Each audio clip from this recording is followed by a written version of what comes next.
You're listening to the Rent Roll Radio Show with Sterling Chapman.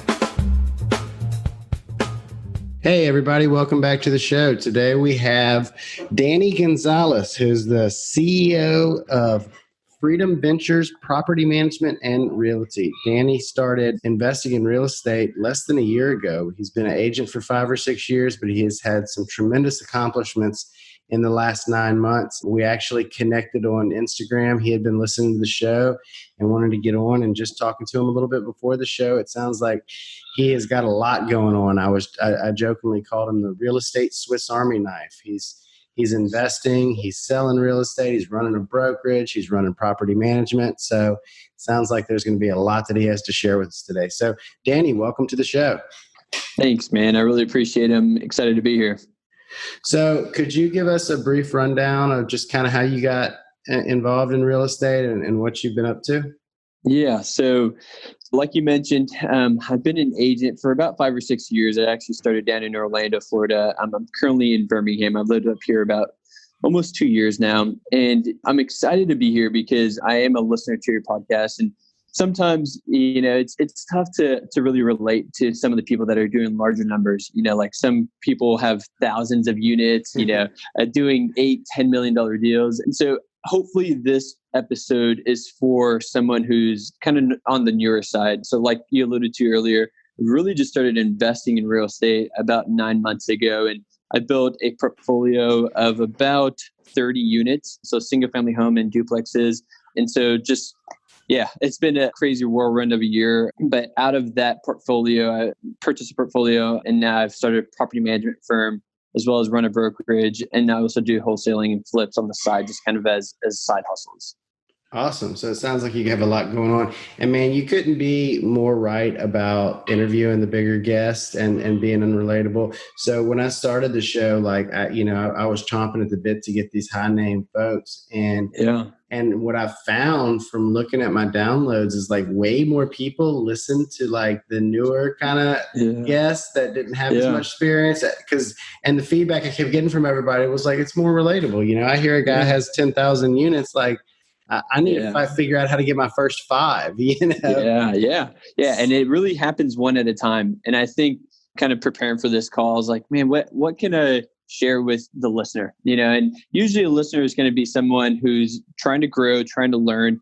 I think, having a goal that's achievable is really good. That's like in the past year, I would say that is the number one factor in my success because you could have 10,000 units, and you could have these $100 million deals, but it's just so far-fetched that there's no belief behind it, and actually believing in the goal that you have for yourself and for your life. I feel like that's really the difference maker. So how old are you? I'm 30. Okay. So you started in real estate when you were about 24, 25. What got you interested in going into real estate? Like kind of what did you do before and what made you interested in real estate? Because it sounds like you started off selling real estate. And then what made you want to make that switch from sales to investing?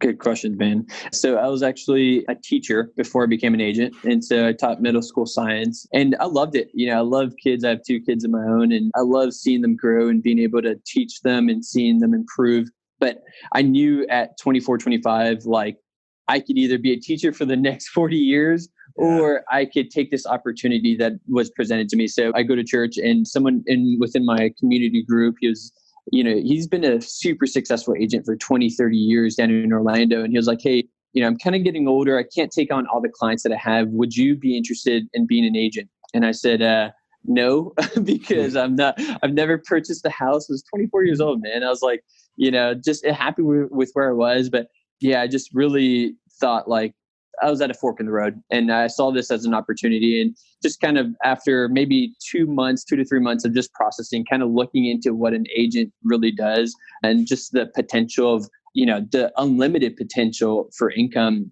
I said, when I'm down the road, when I'm 60, 70 years old, am I going to regret at least giving this a shot? I knew I could always go back to teaching. I know that I could go back to teaching today, but I'm so glad that I took the path less taken, kind of took that risk, took that chance, and my life has never been the same. And I think really the most important part of becoming an agent showed me that entrepreneurial side. Like you as a business owner, the business is only going to be as good as you are as a person. So the ability to market, the ability to sell, the ability to manage people. I mean, there's just a ton of different things that go into running a business. And so I feel like it was a good segue from becoming a teacher, then becoming an agent, and then kind of what led me to the more investing side.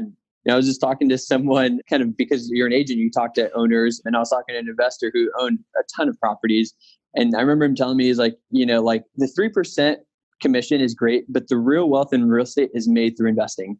And that kind of clicked in my head of like, I'm making, somewhere between $5,000 and $10,000 on a commission, standard. Pennies on the dollar. Yeah. Yeah, exactly. Yeah. Compared to hundreds of thousands of dollars, and even millions of dollars as you get into the larger deals. So it just kind of made sense. And so that kind of started down a path of like, what does it look like to buy real estate? And, so I will say this was kind of a turning point in my investing career because from that initial conversation of, hey, don't just work for commissions, work for actual investing. It was probably about a year and a half. So a year and a half of studying and learning and podcasts and all of that. I sat down to sell this. I sat down with an investor who has a portfolio of about 16, 17 properties. And I wanted to sell them. And what happened out of that meeting in Olive Garden really changed my life. He showed me how he built that portfolio of 16 to 17 homes. And I was so inspired, and not only inspired, Sterling, but I had this belief, this is achievable. This guy was making he was probably 50 years old. He was making, like 15 grand a month. And I'm like, what the heck? Like, this is so, like, how does this like average man, and he's a contractor, like, no, he's not not a baller. He's not driving a Maserati or anything like that. But that idea of like not having to work and get 15 grand a month. And then he laid out the plan on how he achieved that. Like after that, man, I just kind of went 100% on, I have certain goals, 10 grand a month in passive real estate. And again, that might be small for some people out there, but for me, that's more than enough to live on for my family and I. So that's kind of where I'm at right now. Cool. So I have a bunch of questions. One, how did he do it? You can't keep it in suspense. Yeah. No, I'm glad you asked that because I literally tell everyone that wants to hear the story, I tell them because it inspired me in such a way that I'm like, this is like, why isn't everyone doing this? So what he did was he started with a HELOC, a home equity line of credit. And so he had about 100 grand on this HELOC. And so for me, I opened up a HELOC and I had about 60. So, I mean, the numbers are arbitrary. You could start with 20, you could start with 100, you could start with 200. But he bought a single family rental and then he rehabbed it. And because he was a contractor, he was able to kind of get good pricing. And it's essentially the BRRRR, but he didn't refinance. So every time that he rents it out, he did not put that $800, $1,000, $1,200 into his own account to go and eat or a vacation or anything like that. He put that $1,000 into a separate bank account and let that accumulate into buying another property. So in the next, say it's $1,000 for easy numbers. Here in Birmingham, you could buy a pretty decent house for about, say, 40 grand. Did you? Yeah. I'm sorry to interrupt. Sure. No, it's you all right. mentioned being from Orlando, but you're in Birmingham now. Did you start being a real estate agent in Orlando? And how was it? And but you didn't start investing until you got to Birmingham? Yeah, so that's exactly right. Yeah. So I moved up to Birmingham about 2 years ago just to be closer to family. And so down in Orlando, I was an agent. And then I moved up here thinking I'd be an agent as well. And then that's kind of really where I started to pivot towards more the investing side. Cool. Probably better cash flow market in Birmingham than Orlando anyway. Yeah, Birmingham, and I don't necessarily want to throw this out there, but Birmingham is a hidden gem. I mean, there's so many opportunities for cash flow, ROI. I mean, it just compared to a ton of other markets out there. And obviously I'm biased because I see the growth and I see the restaurants and I see the developments and I see because it's in my backyard, but Birmingham is a great market to invest in. And so, yes, I just so happen to be blessed to move into a market where my first house that I bought for $26,000 at an auction and I put 15 into it and it was worth 85. Nice. So it's like, you can't do that in Orlando. In Orlando, it's just, the cheapest house you can find nowadays because it's just booming down there is probably about 150 grand for a decent home. Yeah. Awesome. So how was it reinventing yourself as a real estate agent? Because you've built this network out and marketed to so many people. I imagine it Yeah. helped if you had family back in Birmingham, but was Yeah. that a struggle? You know, Definitely. and the reason my wife's talked about being a real estate agent over the years, and we've looked at possibly moving with my job, and it was like, Yeah. well, if she starts the whole business here, is that really something you can transplant? It's very difficult, man. It really is, because real estate is such a relationship driven business that it's just going to take a lot of work. And so I would say that first year of being a pure agent here in Birmingham, man, I probably made 40 grand, when in Orlando I was making over 100. And that's just on Well, the agent commission side. the values of the houses are a lot higher as well. Yeah, yep, yeah. But just the volume of transaction wasn't nearly as much, because, it's just, you don't have as many referrals. I mean, as long as she's willing to do the work, like, dude, anything is possible. All it takes is one connection, like, especially working with investors. If you do a good job on the first one, they'll want to buy again, especially if they're high net worth. They're buying 2 or 3 a month. So it's all about who you know. Is if she's willing to put in the work, it's definitely doable. I would say it really is going to be a little bit more difficult, as opposed to kind of having a little bit of a sphere of influence already as a foundation. Got it. So tell us about the property management side of the house. Yeah. So that's funny. Are you managing properties in Baton Rouge by any chance? I am not. No, I got my hands full here in Birmingham. So I bought a portfolio with 2 partners. Those are 42 single family rentals. And out of that, we needed a property manager. So I got my broker's license, ended up being a property manager for those 42.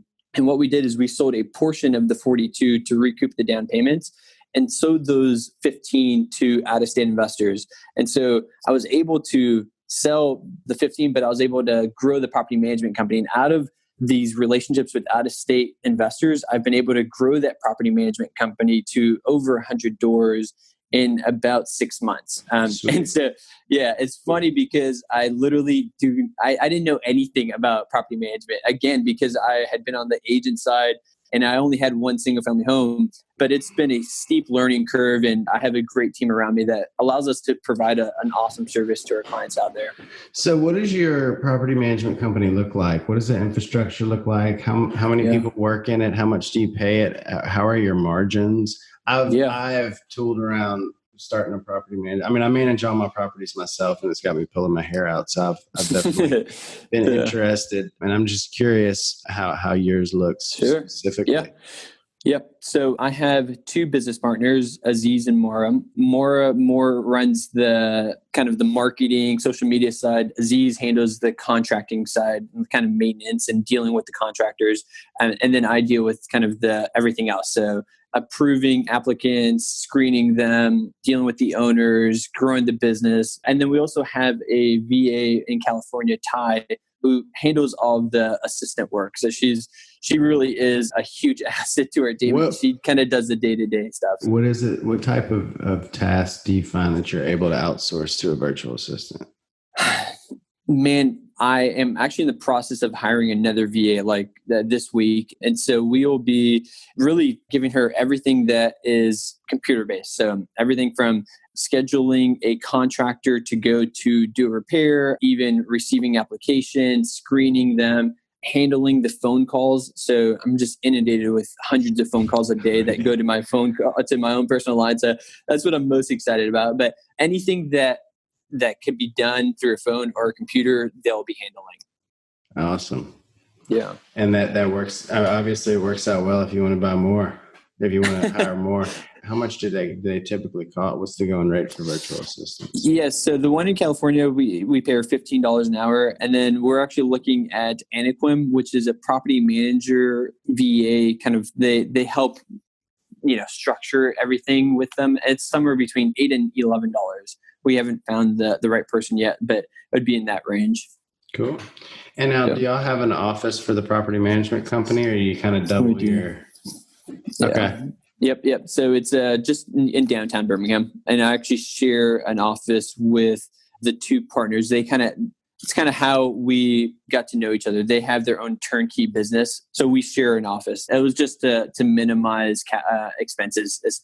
As far as the margins you mentioned for property management, there really are small margins when you're dealing with less than 100 properties. Like now, I'm getting to a point where I'm realizing the most beneficial part of property management is the leasing fee. And so getting new owners, getting constantly getting 10, 20, 30 homes a month, that's where the real cash is made. It's nice to have that steady 10% of the rent, but you're talking, somewhere between $50 and $100. It's pretty minuscule, especially, you just have a lot of expenses, like insurance, office, Wi-Fi, payroll. There's just a lot that goes into it. So it's more of a long-term business strategy. Yeah, sure. No. I definitely see that from a networking perspective. Having your hand on the pulse of the market like that can only pay dividends long term. What about the real estate brokerage side of the house? How many agents do you have working for you? So I have not even built that side out yet. That's something that probably towards the end of 2020, I'll start looking into building. But right now I just got my hands full with the property management as well as the investing side. Oh, I know all about it. But I do plan on delegating a ton more of stuff and freeing my time. And I just it's to a point where, and that's a good thing. Like, I'm so glad that, I listen to Grant Cardone a lot, and he's like, it's good to have new problems. The problem right now is I have so many people wanting my attention that it's a good thing. I'm definitely not complaining, but now it forces me to pivot, to grow, to change, to adapt. And so, and what that looks like is, hiring great staff that could do more than what I could do by myself. And that'll free me up to then expand and grow and hopefully provide more services and better service to other clients. Awesome. So let's dive into that 42 unit package. Can we get the details of that? Sure, how man. was it structured? How much did you pay? How did you finance it? How much did it rent for? All the dirty details. 42 single family homes spread out across Birmingham. So it was just this guy and his business partner. They were probably about 60. I think one was 65, the other one was 67. Just got to a point. They've accumulated a ton of properties, more than just the 42, but they wanted to sell. They wanted to retire and just kind of cash out. So what I did, I actually came across that portfolio for a hedge fund that I work with, MSR, not thinking that, it's like $3 million. So I'm not thinking, again, more playing with smaller numbers, the 20s and the 30Ks, maybe 50s, 100s. I got this portfolio and I passed along to MSR. MSR didn't like it. And so I was just sitting on this portfolio of 42 homes. I'm like, let me pass this along to the two partners that do the turnkey business. And, just kind of like, hey, look at this, wouldn't this be awesome type thing. I didn't think anything of it, but sure enough, one of the partners, Mara, was like, we could probably do this. And so we kind of brainstormed, and she came up with the idea of like, let's raise capital for the down payment, acquire the 42 homes, and then sell a portion of them to recoup the down payment. And so essentially we have no money in the deal, and now we own 25 properties. That's my favorite kind of deal. Yeah. Well, and what's interesting is, as opposed, so I brought the deal thinking, I'm an agent. I told him, hey, look, here are two options. As opposed to paying me, we ended up buying it for $2.5 million. As opposed to paying me, like $70,000 as a commission, make me a partner in the deal. Give me 30% of the equity. I'll defer my commission. But then what that allows us to do is it saves on the purchase price. And then it just kind of allowed for the property management side to naturally be an addition to that. So yes, I told my brother this story last time I was in Miami. That's where I'm from. He's like, man, why aren't you taking $70,000? That's a lot of money, My wife would say the same thing. Yeah. Dude, and you have to know my background. I'm a first generation American. I grew up very, not poor, but, just pretty lower middle class. And so $70,000 is a lot of money to me still, even to this day. And so I don't take that lightly, but what I was able to do, and I'm so glad, and I wouldn't have been able to make this decision 4 or 5 years ago when I started real estate, but I was able to see the long-term benefit of being an owner as opposed to the quick hit of $70,000. So now we probably own I don't know, we probably have, 500 grand of equity. And so 30% of that is double, it's about 150 grand is double than that 70 grand that I initially would have gotten. So now I get the monthly cash flow, plus I get the equity, plus the appreciation on the back end. So how much is it cash flowing? Yeah. So, we are still stabilizing the portfolio. We're looking at about, Maura and Z kind of handled this side of it, so I don't have all the specific numbers, but we did our first owner draw last month and we did about $2,000. And that's not a lot, but so that 42, we got them at such a deal because they needed work. And so we were able to take all of that, the first 5 or 6 months of rent, we're able to apply it towards fixing them up and then selling them to where there's some margins to actually recoup that down payment. Yeah, got it. So do you know how much, like what your business plan was, like eventually how much they'll be cash flowing you? Yeah, I don't know that number. That is a good question. Maura would have that number. She's more of the on that side, kind of very analytical, love spreadsheets. Me, I'm more kind of the visionary, more kind of big picture. I think the goal is really, it was like, hey, if we could buy 25 homes and not have any money into it, like anything is better than than nothing. Yeah. But I think, if for no other reason, if they're paying off the debt, you're building equity there. I want to say it's somewhere probably around $3,000 or $4,000 is realistic after we stabilize them. Like we still have about 3 vacancies, doing the turnovers on those. And that's just another side of it where I'm starting to realize you really have to put aside money for repairs and CapEx because if not, they'll sneak on you, man. We had 2 evictions and one guy destroyed the house. And so it's like, are these low income areas? No, I would say they're all B and C class. So not A, but not war zone either. So they're all kind of run of the mill homes. Got it. Okay. Yeah. Well, cool. That sounds like a great deal. Is that your most recent deal, or what have you done since then? So I actually purchased personally a seller finance duplex. And so This one had just been on the market for a long time. I just kind of pitched it to him, and it really took about 3 months of me following up, kind of building trust. That's something that I'm learning, especially with seller finance deals, is trust is such a big aspect of it. So getting to know them, showing them like, hey, I'm a credible guy. I'm not going to have you foreclose, because that's the last thing they want to do is have to do an eviction or a foreclosure. So yes, I bought that duplex actually just about a week ago. I'm going to fix it up and then planning on refining it out. And then, so now, for the portfolio side, we sold those 15. We have the down payment for another portfolio, and what we're looking at is a 24 unit, so 12 duplexes on one street in Irondale, which is just kind of outside of downtown Birmingham. And so that one's they're asking 1.5, and we're going to literally this week create a letter of intent and start that whole process because we have the funds from that initial portfolio. Awesome. So what kind of debt are you getting on these larger projects? Yeah. So we have Aziz, the other business partner, has a really good connection at a bank here in town, Bryant Bank. And so we put down 25%, so 75 LTV on the first portfolio deal. This one, we haven't even really started on the financing side, but I would assume it's something probably going to be similar or even better, just because now we have a reputation of being able to tackle $2.5 million in payback.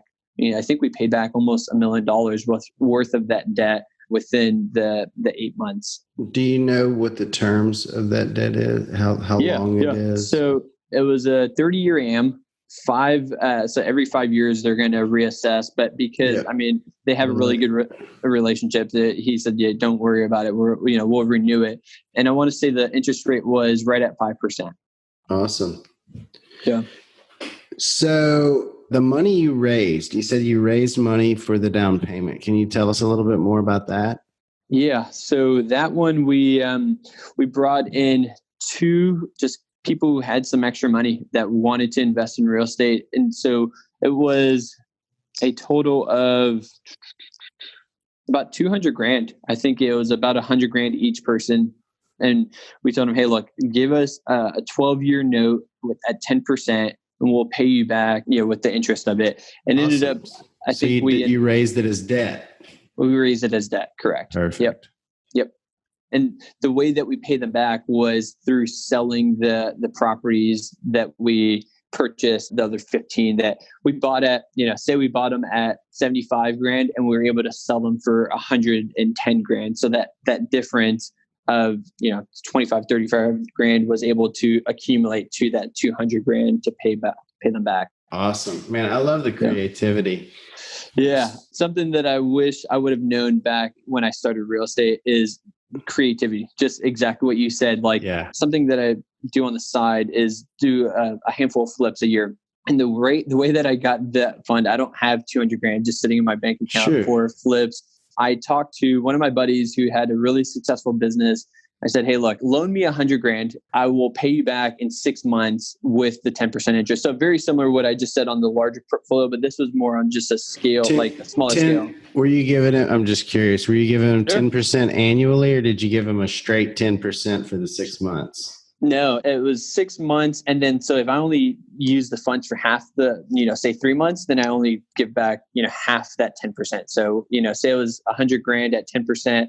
I'd only pay them, say, 5 grand for the 3 months. So I'm only paying interest on. You gave him 10% so if you would have held it for a year, you would have given them 20%.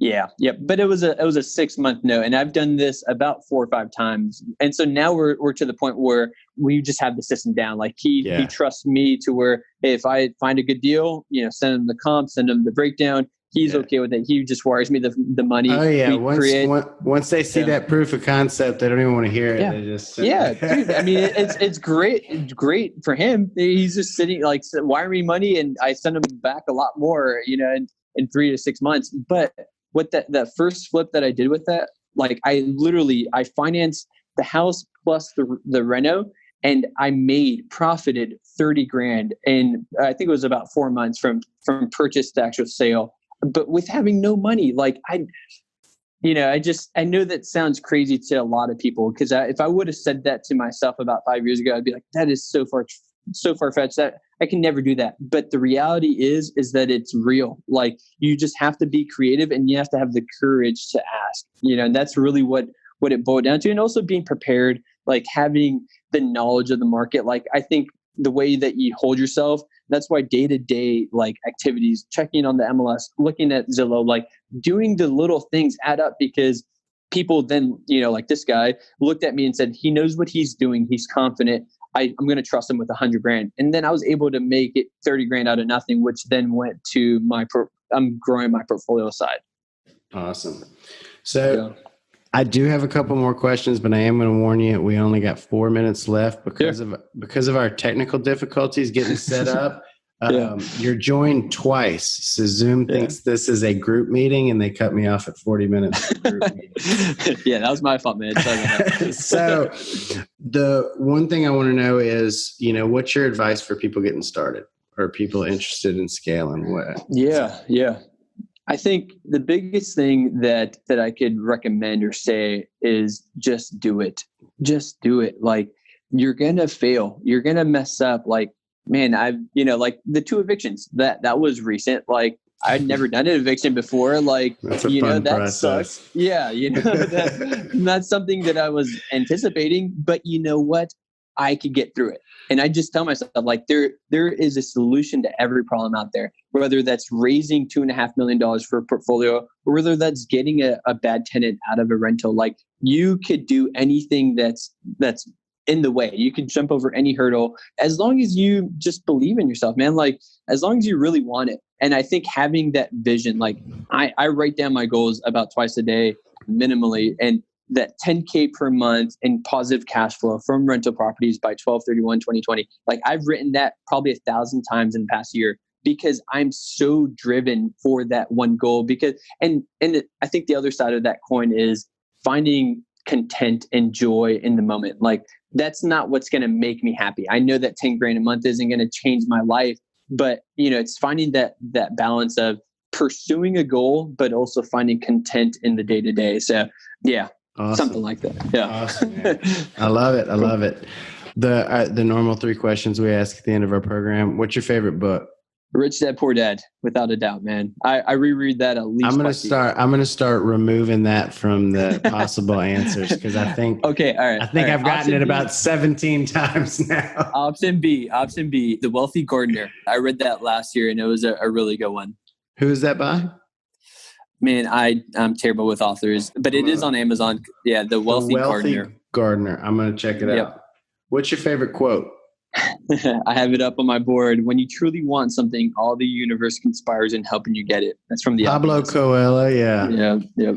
I like that one as well. So what's your favorite thing to do outside of work? Lately it's CrossFit. I just started about a month ago, but besides working out, I really enjoy spending time with my family. So I have an awesome wife and my 3-year-old son and my 1-year-old daughter. So, just hanging out at home or fishing with them or just, spending time eating, hanging out. Awesome. So where can our listeners find you? Our website is probably a good spot, or our Instagram. So freedomventurespm.com. That's our website, or the Instagram is freedomventurespm. Awesome. Thank you so much, Danny. I really appreciate Thank you, Sterling. And I look forward to keep in touch and hearing more of your story. Yeah, we'll be in touch, man. Take care. Awesome. Thanks for tuning in to the Rent Roll Radio Show, brought to you by Crestworth Capital. We hope you enjoyed the show, and if you did, please hit the subscribe button and leave us a rating and review. You can also visit us at crestworthcapital.com or rentrollradio.com, or follow us on Facebook at Rentroll Radio or at Crestworth Capital. If you would like to reach us, feel free to shoot us an email at info@rentrollradio.com or sterling@crestworthcapital.com. We hope you come back next week to join us on some more of our journey. Until then, happy investing.